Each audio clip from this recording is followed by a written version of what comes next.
গীতা প্রথমে যাব সবার কাছে, যাদের দেখুন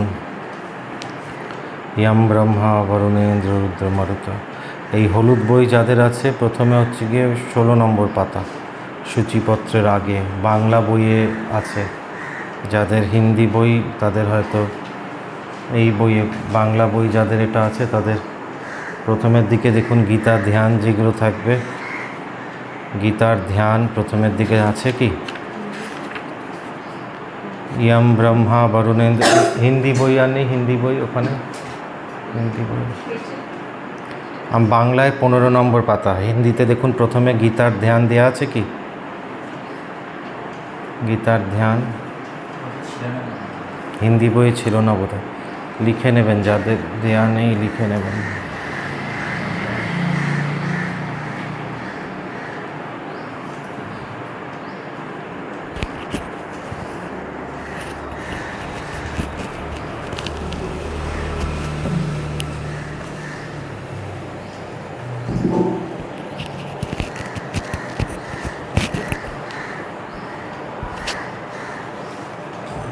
ঠিক আছে, ওটা শুনে নেবেন, এটা লিখে নেবেন। ध्यान করতে যারা নতুন নতুন আসছেন, ইউ আন্ডারস্ট্যান্ড বেঙ্গলি, বাংলা সমাজ মে আতে আপকো? তো প্রথম জিনিস হচ্ছে ধ্যানের মনের ওপরে কোনো জোর দেব না। শরীরও আমার একদম হালকা থাকবে, শরীরেও কোনো স্টিফনেস আনবো না, আর মনে জোর করে যেগুলো ইনস্ট্রাকশন দেওয়া হচ্ছে, don't force your self to think about that. Dhyana is not concentration. That is a misconception of dhyana. People who don't do dhyana, they will say that dhyana is concentration. Dhyana is the state of becoming one with yourself. We cannot do dhyana, but we can try to do the practice. Dhyana happens on its own. So we cannot do dhyana. If we are telling that I am doing dhyana, it is wrong. So dhyana will happen on its own. But for this practice will help you gradually to become close to yourself. So the body has to be relaxed, that you are taught in the yoga, asana and pranayama classes. That is why it is fundamental to do yoga, asana and pranayama before you come to do meditation, because you will understand how to keep your body and how to maintain your breath during the process. So the body and breath both has to be relaxed. Even if you are breathing, যদি আপনি জোরে জোরে শ্বাস নেন কাশি হবে। So body and breath both has to be relaxed, and the thought waves, the mind also has to be relaxed. So the instructions which are being given during meditation, you have to follow them in a very relaxed way. In a very relaxed way you have to follow them. Okay, and rest will happen on its own. So for that I am there. Rest, you don't have to think. So for dhyana and all these things, if you read 100 of books, it will never happen. There are many pandits like that, lecturing always on meditation, but they themselves cannot sit quietly for some time. They will always be busy in doing something or the other. So reading books will not help you get into meditation. It can help you learn some asanas, some pranayama, physical practices. But to get into meditation, you need person who will lead you, and he should or she should be experienced themselves. So such an experienced teacher. So if we read about Rasgulla, how the Rasgulla tastes, we can read 100 books on that.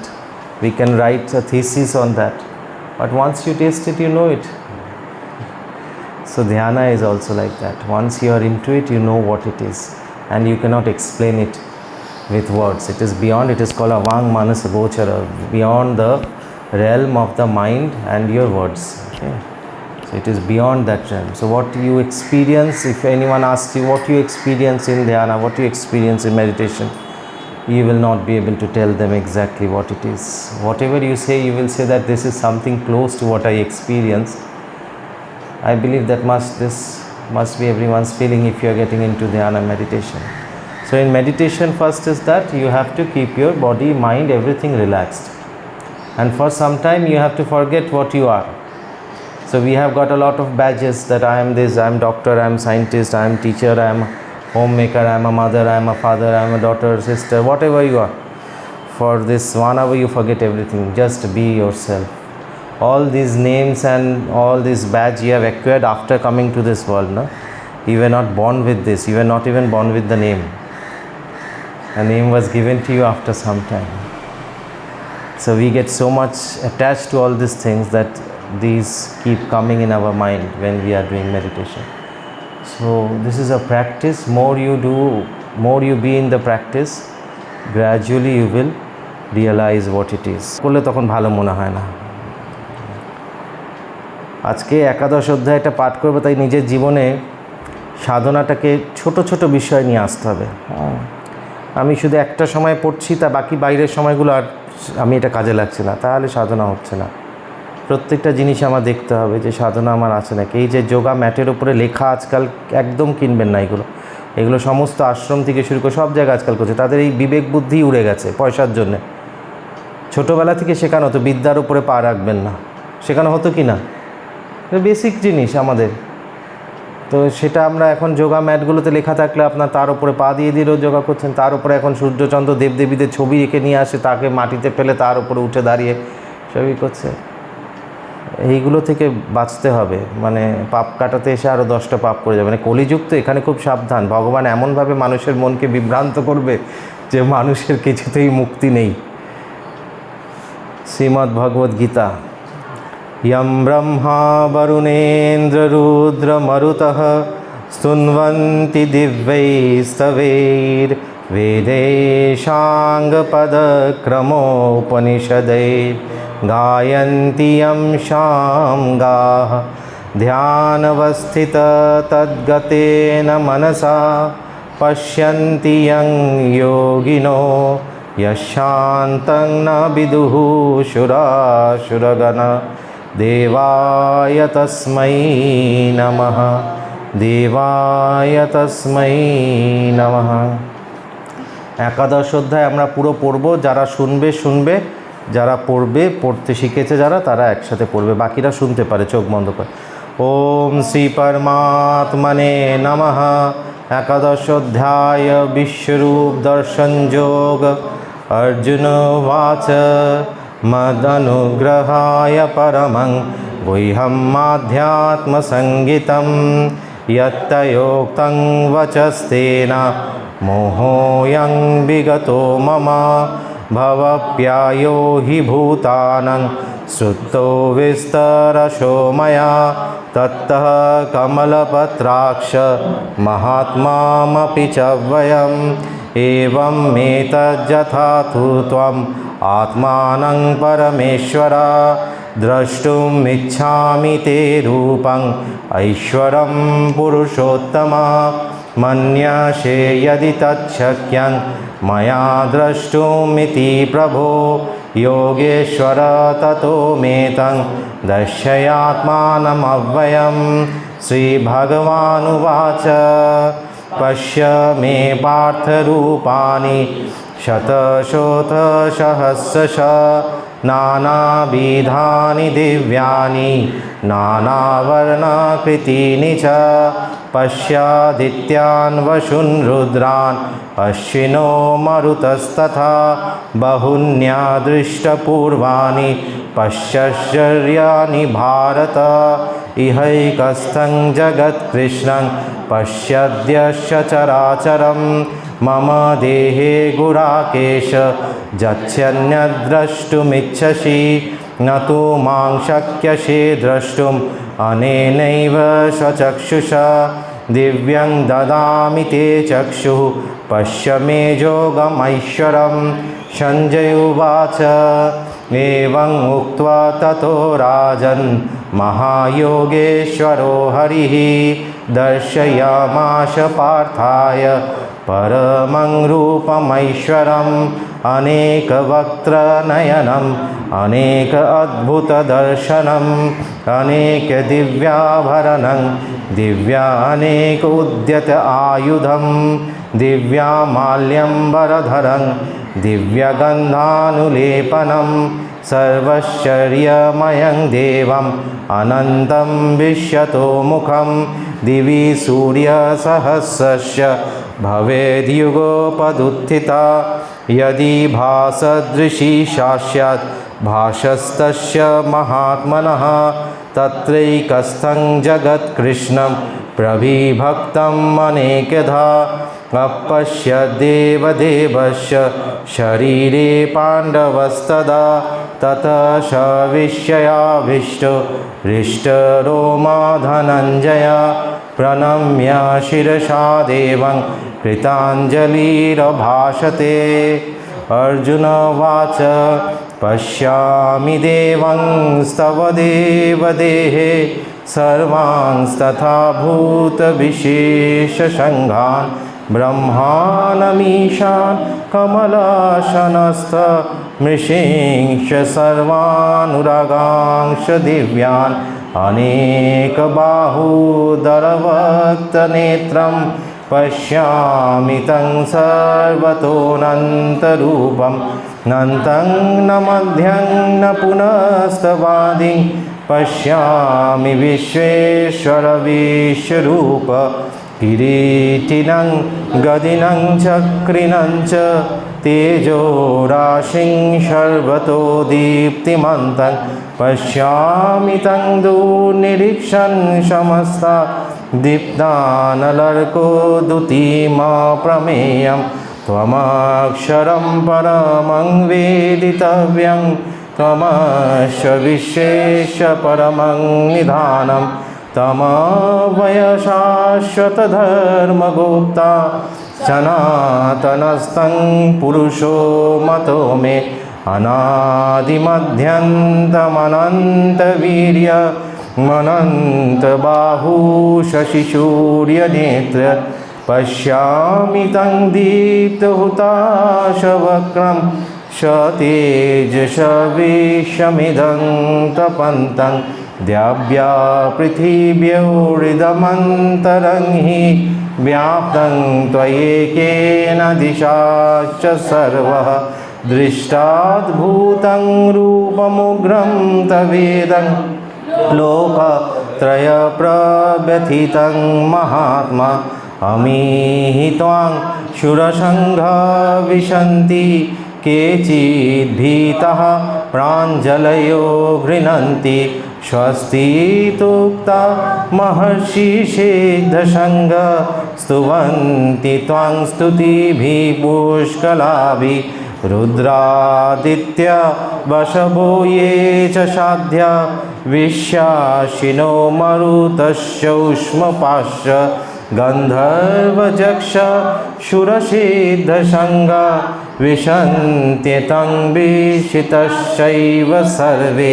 रूपं महत्ते बहुवक्त्रनेत्रं महाबाहो बहुबाहुरुपादं बहुदरं बहुद्रष्टाकरालं दृष्टा लोकः प्रव्यथितस्ततहं नवस्पृशं दीप्तमनेकवर्णं व्याज्ञाननं दीप्तविशालनेत्रं दृष्ट्वा हि त्वं प्रव्यथितान्तरात्मा धृतिं न विन्दामि शमंश्च विष्णु द्रष्टाकरालानि चकेतमुखानि दृष्टैव कालानलसन्निभानि दिशो न जाने न लभे च शर्म प्रसीद देवेश जगन्निवास अमी च त्वां धृतराष्ट्रस्य पुत्रः सर्वेश हैवावनिपालसङ्घे भीष्मो द्रोणः श्रुतपुत्रस्तथाशो सहास्मदीयैरपि योद्धमुख्यै वक्त्राणि ते कर्माणा विशन्ति दंष्टाकरालानि भयानकानि केचिद्विलग्ना दशान्तरेषु सन्दृश्यन्ते चूर्णितैरुत्तमङ्गे यथा नदीनां बहवोऽम्बुवेगः समुद्रमेवाभिमुखा द्रवन्ति तथा तवामि नरलोकवीरा विशन्ति व्यत्यान्यभिविज्वलन्ति यथा प्रदीप्तं ज्वलनं पतङ्ग विशन्ति नाशाय समृद्धवेगाः तथैव नाशाय विशन्ति लोकाः स्तवापि वक्त्राणि समृद्धवेगाः लेलीयस्य ग्रसमाना समन्तात् लोकान् समग्रं वदनैर्जलद्भिः तेजोभिरापूर्य जगत्समग्रं भासस्तवोग्रा प्रतपन्ति विष्णु आख्याहि मे को भवानुग्ररूपो नमस्तु ते देववर प्रसीद विज्ञातुमिच्छामि भवन्तमाद्यं नहि प्रजानामि तव प्रवृत्तिं श्रीभगवानुवाच कालोऽस्मि लोकक्षयकृत् प्रवृद्धो लोकान् समाहर्तुमिह प्रवृत्तः ऋतेऽपि न भविष्यन्ति सर्वे जेव स्थिता प्रत्यनिकेषु योधा तस्मात् त्वमुत्थिष्ठ यशो लभस्व जित्वा शत्रून् भुङ्क्ष राज्यं समृद्धं मयि वैत निहता पूर्वमेव निमित्तमात्रं भवशव्यसाचिन् द्रोणं च भीष्मं च जयद्रथं च कर्णं तथा नान्यपि योधवीरान् मया हतं संयहिमा व्यतिष्ठ युद्धौ शिजेता शिरनेशपत्नान् संजय उवाच एतच्छ्रुत्वचनं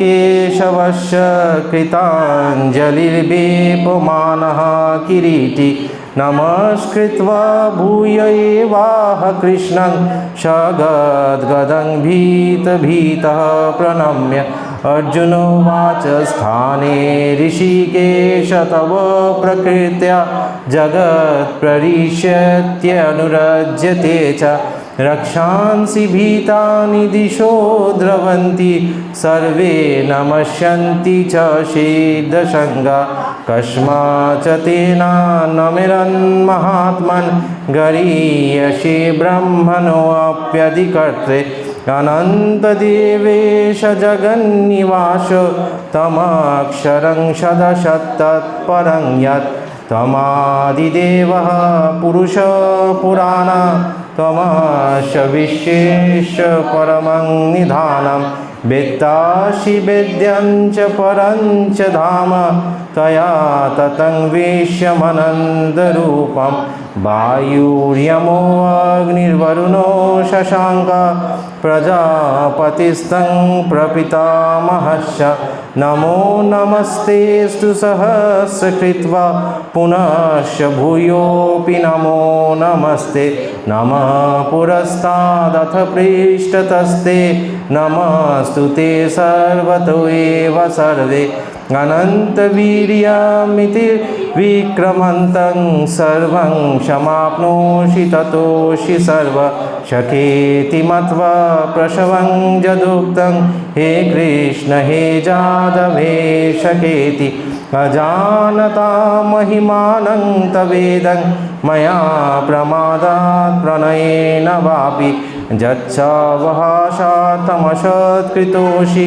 विहारशय्यासनभोजनेषु एको तवाप्यच्युत तत्समक्षं तत्क्षमया तामप्रमेयं पितासि लोकस्य चराचरस्य तमस्य पूज्यस्य गुरुर्गरीयान् न तत्समोऽस्ति अभ्यधिका कुतन्यो लोकत्रयाप्यप्रतिमा प्रभाव प्रणम्य प्रणिधाय कायं प्रसादयो तमहमीशमीड्यं पितेव पुत्रस्य सखेव सख्युः प्रिया प्रियायार्हसि देव सोढुम् अदृष्टपूर्वं ऋषितोऽस्मि दृष्ट्वा भयेन च प्रव्यथितं मनो मे तदेव मे दर्शय देवरूपं प्रसीद देवेश जगन्निवास किरीटिनं गदिनं चक्रहस्तमिच्छामि तं द्रष्टुमहं तथैव तेनैव रूपेण चतुर्भुजेन सहस्रबाहु भव विश्वमूर्ते।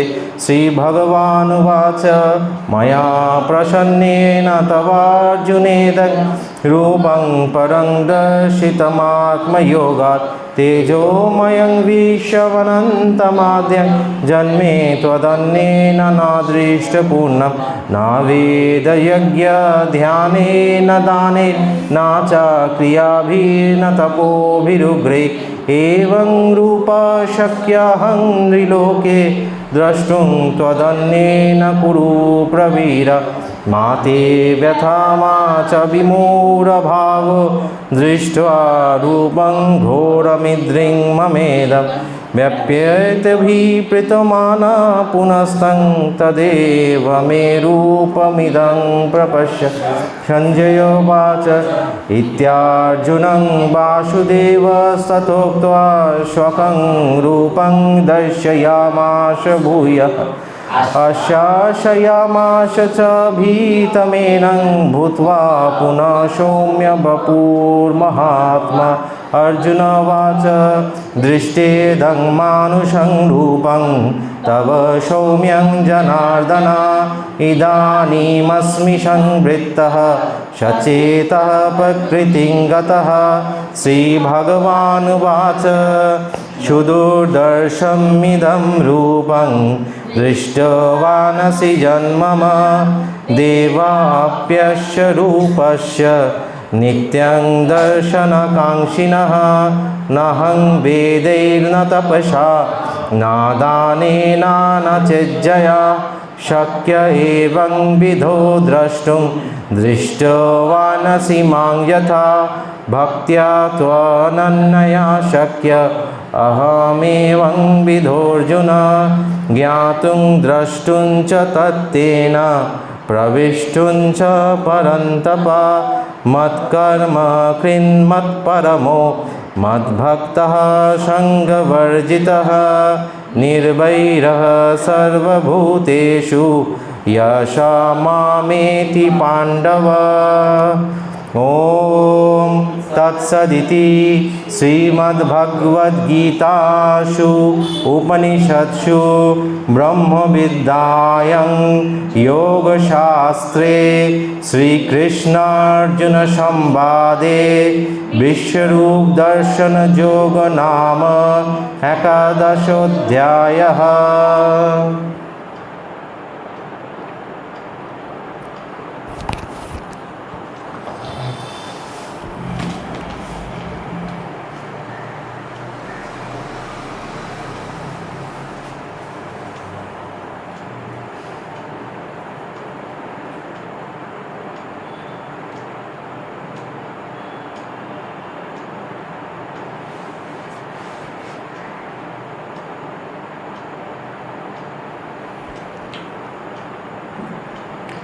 এখন ভগবান চারিদিকে এখন যুদ্ধ সৃষ্টি করছে, এখন সৃষ্টি ধ্বংস করছে ভগবান এখন যতটা সৃষ্টি করেছে।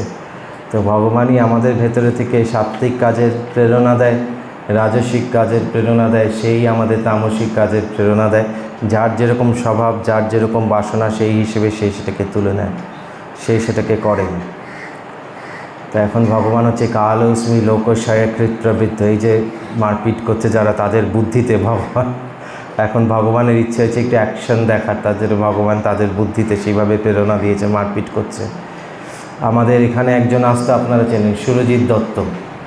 করোনার সময় খুব দুবাই থেকে, তখন অনেকজন 20-21 জন করোনার সময় দুবাই থেকেই ক্লাস করতো। তখন তো আমাদের এখানে লোকেরা করতো না। তো 2-3 বছর করোনায় আমাদের দুবাইয়ের লোকেরাই তখন চালিয়ে গেছে, ইউএই আর দুবাই। ওখানে যত ওখানকার লোকও 1-2 জন জয়েন করেছিল। ওরা তো অত বোঝে না যোগা টোগা, কিন্তু আমাদের ইন্ডিয়ান যারা থাকতো তারা। তো সুরজিৎ দত্ত খুব ভালো মানে ক্লাস করতেন, তখন রেগুলার ক্লাস করতেন। তারপরে উনি ওখানে যেখানে চাকরি করতেন, ওখানে ওই শেখদের সব কোম্পানিগুলো, বড় বড় কোম্পানি, উনি ইন্টারন্যাশনাল চার্টার্ড অ্যাকাউন্টেন্ট ছিলেন। তো ওই কোম্পানিটা টেক ওভার করলো অন্য একজন শেখ। তো ওনাদের কোনো অসুবিধা হলো, ওনারা ছেড়ে দিলেন, ছেড়ে ইন্ডিয়া চলে এলেন 2 বছর আগে। হ্যাঁ, তখন তো মনে হয় মানুষের, না আমি এত মানে ঐশ্বর্য সব কিছু ছেড়ে আসছি, ওই সব দেশগুলো তো মানুষের ভাল লাগে দেখতে। তো তার জন্যে তখন এখন আমি ওনাকে বলছিলাম, সেদিকে কথা হয়েছে যে দেখুন এইগুলো সাধনা করার সূক্ষ্ম পুণ্য এইগুলো। হ্যাঁ, কিছুটা দৃষ্ট ফল থাকে যেটা আপনি করলেন বুঝতে পারছেন ডাইরেক্ট, আপনি সাধনা করলেন কিছু ভালো কিছু হলো আপনার সাথে, আর কিছুটা অদৃষ্ট ফল যেটা আমরা বুঝতে পারি না। তখন মনে হয় অ্যাপারেন্টলি আমাদের খারাপ। কিন্তু আজকে আমি বললাম এরকম মিসাইল পড়ছে চারিদিকে, তার থেকে তো আপনি শান্তিতে বেনারসে ঘুরে বেড়াচ্ছে। তখন যখন আমার সাথে কথা হলো আমি বললাম তার থেকে তো শান্তিতে আছেন। হ্যাঁ, দোলের মধ্যে বেনারসে ঘুরে বেড়াচ্ছেন, এইদিকে ওখানে থাকলে মাথার উপর দিয়ে মিসাইল যেত, কী অবস্থা হয়েছে। এই দেশগুলোতে সব শান্তি, লোকেরা ভাবতো ঘুরতে গেলে খুব শান্তি আর ইয়ে আছে। ঠিক আছে, অনলাইনে